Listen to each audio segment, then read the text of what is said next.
Bismillahirrahmanirrahim. Today we are going to discuss the text of Oedipus Rex and we'll take start from prologue line 1. So let me take a start from line 1. Here the situation is basically the people of the Thebes city, they have come down to the doors of the palace of King Oedipus and they are requesting him to help them. So he is addressing to them, "My children, generation of the living, in the line of Cadmos, nursed at his ancient hearth, why have you strewn yourself before these altars in supplication with your bows and garlands?" तो Oedipus जो है वो उन लोगों से मुखातब है. Basically Oedipus जो है वो ऑलरेडी इस शहर पर एक स्फिंक्स ने हमला किया था और उस स्फिंक्स से ईडिपस ने उन्हें बचाया था. उसके बाद अब फिर एक ताउन ने हमला कर दिया है, जो ताउन बीमारी की वजह से सारे लोग परेशान हैं, लोग मर रहे हैं और वो ईडिपस के दरवाज़े पर आए हैं हेल्प के लिए. तो ईडिपस उनको मुखातब होकर कहते हैं, "my children, generation of the living in the line of Cadmus", मेरे बच्चों तुम कैडमॉस की नस्ल में से हो. कैडमॉस कौन था? Basically he was the founder of the Thebes city. वो थीब्स शहर का जो था वो फाउंडर था और पुराना बादशाह है. तो उन्हें कहता है कि तुम इस फाउंडर के औलाद में से हो, यानी कैडमॉस की औलाद में से हो, तो तुम मेरे भी बच्चे हो. Nursed at his ancient hearth. Hearth के दो मायने लिए जा सकते हैं. एक तो फायर प्लेस को यानी चूल्हे को भी कहा जाता है जहाँ आग जलाई जाती है, और यहाँ पर नर्स्ड एट तुम पले बड़े हो. मुराद क्या है कि ये तुम्हारा घर है, ये चूल्हा नहीं है. मुराद चूल्हे में चीज़ें पकाई जाती हैं और उनको ठोस बनाया जाता है. लेकिन यहाँ मुहावरतन क्या कह रहा है कि at this ancient hearth mean this is your home place, you have been nursed over here. तुम्हारी परवरिश यहाँ की गई है और तुम पले बड़े हो इसी शहर थीब्स के अंदर. तो ये तुम्हारा घर है. Why have you strewn yourself before these altars. और तुम क्यों यहाँ पर आकर, स्ट्यून का मतलब जो यहाँ पर लेंगे वो होंगे लेट फॉल इन. तो क्या है कि तुम यहाँ पर गिरे हुए हो, पड़े हुए हो, चारों तरफ मुझे नज़र आ रहे हो. दूसरा मुहावरा, इस मुहावरतन ये कह सकते हैं कि लेट फॉल इन, तुम शिकार हो गए हो, मुब्तला किसी परेशानी में मुब्तला हो. तो तुम किस किस्म की परेशानी में मुब्तला हो? बिफोर दीज आल्टर्स, कि तुम यहाँ मिन्नतें कर रहे हो, झुके हुए हो और झुक कर. इन सप्लीकेशन, सप्लीकेशन के दो मैंने, एक तो दुआ को कहा जाता है और दूसरा सप्लीकेशन का मैंने बेगिंग है, यानी प्लीडिंग कर रहे हो, मिन्नतें कर रहे हो, इल्तिजाएँ कर रहे हो यहाँ पर इन आल्टर्स के ऊपर, मुख्तलिफ आल्टर्स के ऊपर, और मेरे पास भी आए हो.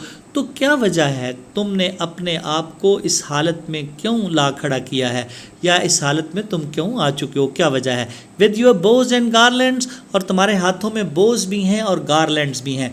बोज क्या हैं? ओलिव ऑयल की जो ब्रांचेस हैं वो हैं तुम्हारे हाथों में, यानी ओलिव के पौधे से तुमने शाखें तोड़ी हैं और वो शाखें जो है तुम्हारे हाथ में हैं. और गारलैंड्स भी हैं और तुम्हारे हाथों में हार भी हैं. बेसिकली एंशिएंट टाइम में अपने हाथों में दरख्तों की शाखें लेकर सफ़र करना या निकलना खुशबख्ती की और रहमत की अलामत समझा जाता था.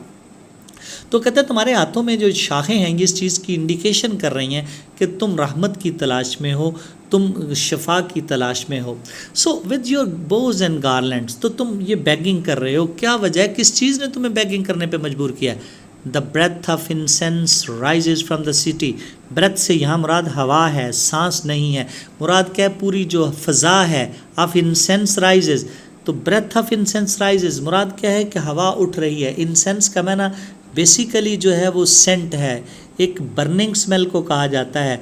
तो क्या एक बर्निंग स्मेल किस चीज़ की? वबा की जो बीमारी जो है, उस बीमारी और वबा से एक ऐसा तोफ़न फैला हुआ है, एक ऐसी बदबू फैली हुई है, वो असेंस जो है राइज़ कर रही है, वो मुझे भी आ रही है, मैं महसूस कर रहा हूँ. फ्रॉम द सिटी, जो शहर से आ रही है. दूसरा मुहावरतन हम इसका तर्जुमा ये करेंगे कि जो वबा फैली हुई उसकी खबर मेरे तक पहुंच चुकी है, मैं उसको महसूस कर रहा हूँ.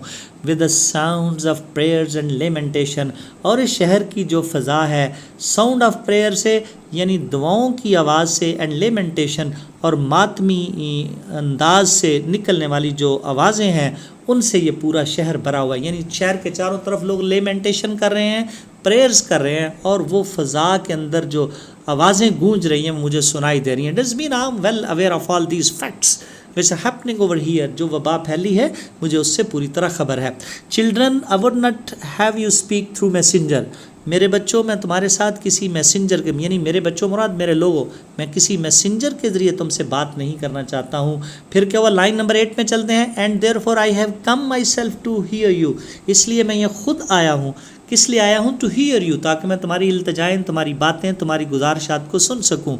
आई Oedipus who bear the famous name, मैं ही ईडिपस हूँ जिसको ये मशहूर ज़माना नाम से पुकारा जाता है।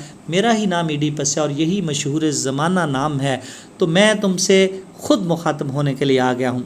टू अ प्रीस्ट, उसके बाद क्या करते हैं, और जो जितने लोग उसके घर के सामने, महल के सामने खड़े होते हैं, उनमें से एक प्रीस्ट है और उस प्रीस्ट को मुखातब करके कहता है you there since you are the eldest in the company, तुम यहाँ पहुँच गए हो और तुम चूँकि इस कंपनी में सबसे बड़े हो, मुराद इन तमाम लोगों में से तुम बड़े हो, तो इसलिए मैं तुम्हें मुखातब करके कहता हूँ speak for them, line number 11, speak for them all, इन सब के लिए तुम बात करो और तुम उनके नुमाइंदे बन जो। Speak for them all, tell me what preys upon you, और मुझको बताओ कौन सी चीज़ है जो तुम्हारे ऊपर प्रे अपॉन कर रही है। प्रे का मतलब क्या है?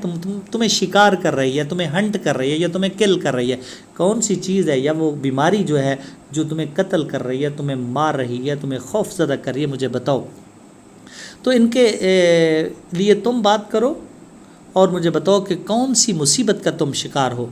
Weather you come in dread or crave some blessing, क्या तुम किसी खौफ की वजह से, ड्रेड फियर को और खौफ को कहते हैं, क्या तुम किसी खौफ की वजह से यहाँ पर आए हो? आर क्रेव सम ब्लेसिंग, या फिर तुम कोई ब्लेसिंग, नेमत, रहमत या कोई पावरफुल डिज़ायर लेके आए हो कि तुम्हें रहमत और इत्मीनान मैसर आ सकेगा, उसके लिए आए हो। मेरे साथ बात करो। Tell me and never doubt that I will help you, मेरे साथ बात करो एंड नेवर डाउट के, और शक मत करें, आई विल हेल्प यू, कि मैं तुम्हारी मदद नहीं करूँगा, मैं तुम्हारी मदद करूँगा। In every way I can, जिस तरह से भी मुमकिन हो सका मैं तुम्हारी मदद करूँगा। I should be heartless for I not move to find you suppliant here, तो क्या होगा? आई शुड बी हार्टलेस, मैं एक जालम बेदिल इंसान हूँगा, क्रूवल हूँगा, जिसके अंदर दिल नहीं है। Were I not move to find you suppliant here, तो अगर मैं तुम्हें, वर आई नॉट मूव्ड, अगर मैं ना मुतासर हूँ, टू फाइंड यू, तुम्हें ये देख कर कि तुम यहाँ पर क्या कर रहे हो, सप्लिएंट हियर हो, तुम यहाँ पर बेगिंग कर रहे हो, तुम यहाँ पर प्लीड कर रहे हो, तुम बेंडेड नी पर हो, यानी झुके हुए टखनों पे मेरे साथ झुक कर बात जो कर रहे हो, तो अगर मैं मुतासर नहीं होता तो मैं एक बड़ा जालिम शख्स हो सकता हूँ, तो मैं तुम्हारी हर तरह से मदद करूँगा। प्रीस्ट आगे मुखातब होता है बादशाह से और उसको, ईडिपस को कहता है, great Oedipus O powerful king of Thebes, तुम एक अजीम बादशाह हो, अजीम रहनुमा हो इस थीब शहर के। You see how all the ages of our people cling to your altar step, तुम देख सकते हो कि किस तरह तमाम एजेस के, तमाम उम्रों के लोग cling to your altar step, cling का मतलब यहाँ मुराद क्या कि होल्ड टाइटली, मुराद क्या ग्रोवल कर रहे हो, बेगिंग कर रहे हो, मिन्नतें कर रहे हैं कि तमाम लोग, हर उम्र के लोग तुम्हारे आल्टर स्टेप के आकर तुम्हारे से मिन्नतें कर रहे हैं, चिमटे हुए हैं तुम्हारे कदमों से, यानी फुट स्टेप, सीढ़ियों के पास आकर तुमसे इल्तिजाएं कर रहे हैं, मुराद क्या है, तुमसे बेगिंग कर रहे हैं। Here are boys who can barely stand alone, यहाँ कुछ ऐसे बच्चे भी हैं जो खड़े नहीं हो सकते, यानी वो बिल्कुल बेबीज़ हैं, बच्चे हैं, मासूम बच्चे हैं। And here are the priest by weight of age, और कुछ यहाँ पर प्रीस्ट भी हैं जो एज, वेट ऑफ एज, यानी अपने बुढ़ापे की वजह से आपके सामने अपनी बड़ी उम्र को पहुँचे हुए हैं। As I am priest of God, और चूँकि मैं भी प्रीस्ट ऑफ गॉड हूँ। And young man chosen from those yet unmarried, और कुछ ऐसे भी हैं chosen from those yet unmarried, जो कि अनमैरिड हैं, यानी नौजवान हैं, बूढ़े हैं, बच्चे हैं, हम सारे लोग तुम्हारे पास पहुँचे हैं। As for the others all that multitude, और कुछ और लोग भी हैं, जहाँ तक कि दूसरे दो लोगों का तल्लक है मैं उनकी भी बात करता हूँ। मल्टीट्यूड, बहुत सारे ग्रुपों की शक्ल में। They wait with olive chaplets in the squares, कुछ लोग जो हैं चैपलेट्स लिए हुए, यानी ब्रांचेस, ओलिव दरख्त, जैतून के दरख्त की शाखें लिए हुए चौकों के अंदर खड़े हैं। At the two shrines of Pallas and where Apollo speaks in glowing ember, और कुछ लोग जो हैं पलास, ये गॉडेस ऑफ विजडम है, उसके ऑरेकल के ऊपर भी पहुँचे हुए हैं, वहाँ पर भी उसके मकबरे पर जाकर दुआएं कर रहे हैं। And where Apollo speaks in the glowing ember, और जहाँ पर अपोलो कहते हैं सन गॉड को, ये भी ग्रीक मैथोलॉजी से रेफरेंस है और पलास का रेफरेंस भी ग्रीक मैथोलॉजी से है। तो अपोलो सन गॉड जो है speaks in a glowing amber, amber का लफ्ज़ इस्तेमाल किया जाता है पीस ऑफ ग्लोइंग कोल, एक दहकता हुआ कोयला जब वो बुझने पे आता है तो उसे कहते हैं ग्लोइंग एम्बर है। तो हमारे अंदर ज़िंदगी की उम्मीद ख़त्म हो रही है, लेकिन एक किरण बाकी है कि शायद हमारी ज़िंदगियां बच सकें, और वो किरण जो है चमक कर एक बार भड़क कर शोला बन जाए। तो हमारे अंदर इस तरह की कैफियत है। वहाँ पर ऑरेकल पर इस तरह से लोग बात कर रहे हैं, और अपोलो गॉड जो है वो भी इस तरह स्पीक कर रहा है। Your own eyes must tell you, और तुम्हारी आंखें तुम्हें बताते खुद बताएंगी। क्या बताएंगी? Thebes is tossed on a murdering sea, कि थीब के शहर को उछाल कर एक कातल समंदर के अंदर फेंक दिया गया। क्या मुराद है? मौत की आगोश में दे दिया गया है। टास्क का मैंने उछालना होता है, और मर्डरिंग का मतलब आपके इल्म में है कि किलिंग को कहते हैं। सो हमें the city has been thrown into some murdering sea, किसी कातल समंदर में, यानी मौत की आगोश में दे दिया गया है। And cannot lift her head from the death surge, और ये अपने सर को, ये शहर अपने सर को नहीं उठा सकता फ्रॉम द डेथ सर्ज, मौत की इस वेव से, मौत की इस मूवमेंट से, मौत के इस अटैक से, यानी मौत ने जो हमारे ऊपर अटैक किया है इससे अपना सर नहीं उठा सकता ये शहर, ये मजबूर है और मौत की आगोश में दे दिया गया। A rust consumes the birds and fruit of the earth, यहाँ पर रस्ट से मुराद क्या है? एक बीमारी फैल गई है, जो बीमारी कलियों को खिलकर फूल नहीं बनने दे रही। Infected with the fatal disease हैं, यानी हमारे पौधे और हमारी कॉम्प्लें कलियाँ जो हैं और फ्रूट जो हैं वो इन्फेक्टेड हो गए हैं किसी बीमारी की वजह से। तो ना तो फल लग रहा है ना ही फूल खिल रहे हैं। Rust consume the birds, birds कहते हैं कलियों को, कलियाँ जो हैं उन पर रस्ट लग गया है, यानी इन्फेक्टेड हो गई हैं, वो खिल नहीं रही। एंड फ्रूट ऑफ अर्थ, और जो ज़मीन पर फलों के दरख्त हैं वो फल नहीं दे रहे। द हर्ड्स आर सिक, और तमाम कैटल, मवेशी, गोट, शीप वगैरह जो हैं वो बीमार हो गए हैं। चिल्ड्रन डाई अनबोर्न, और बच्चे पैदाइश से पहले ही मर रहे हैं। ये इस शहर की कैफियत है। एंड लेबर इज़ वेन, और हर किस्म की जो लेबर है वो ज़ाया हो रही है।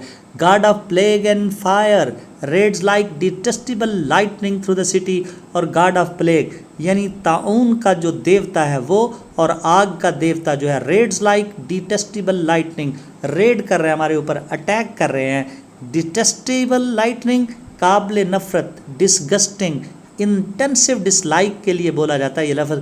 तो डिटेस्टेबल लाइटनिंग एक काबिल नफ़रत बिजली की तरह वो क्या कर रहा है, इस शहर के ऊपर हमला आवर है, यानी मौत ताउन की शक्ल में और आग की शक्ल में हमारे ऊपर हमलावर है।